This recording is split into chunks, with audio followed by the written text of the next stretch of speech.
Hujayra barcha to'qimalarning asosiy birligi. Odamning ko'pgina hujayralarida yadro deb ataladigan tuzilma mavjud. Yadro o'z ichiga genomni oladi. Inson genomi 23 juft xromosomalarda joylashgan. Har bir xromosoma uzun DNK zanjiridan tuzilgan bo'lib, ular gistonlar deb ataluvchi oqsil atrofiga mustahkam birikib turadi. DNK ichidagi bo'limlar genlar deb ataladi. Genlar o'z tarkibida oqsil biosinteziga oid ma'lumotlarni saqlaydi. Genlar ishga tushgan vaqt RNK polimeraza deb ataluvchi ferment uning bosh qismiga kelib birikadi. U DNK bo'ylab harakatlanib, yadrodagi erkin nukleotidlar hisobiga informatsion RNKni hosil qiladi. DNKdagi kod informatsion RNK tarkibida erkin nukleotidlarning qanday tartibda kelishini belgilab beradi. Jarayon transkripsiya deb ataladi.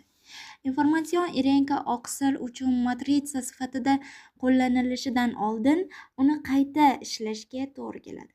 Bu o'z ichiga RNKning ayrim qismlarini olib tashlash va qayta ulashni oladi. Shundan so'ng informatsion RNK yadrodan sitoplazmaga chiqib ketadi.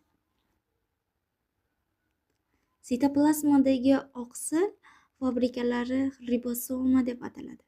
Ular informatsion RNK bilan bog'lanadi. Ribosoma aminokislotalardan oqsil zanjirini hosil qilish uchun informatsion RNKdagi kodlarni o'qiydi. 20 turdagi aminokislotalar mavjud. Transport RNK molekulasi aminokislotalarni ribosomaga tashib olib keladi. Informatsion RNKdagi nukleotidlarning 3tasi bir vaqtda o'qiladi. Har bir triplet o'qilayotgan vaqtda transport RNK unga mos aminokislotani yetkazib beradi. U o'sib borayotgan aminokislota zanjiriga qo'shiladi.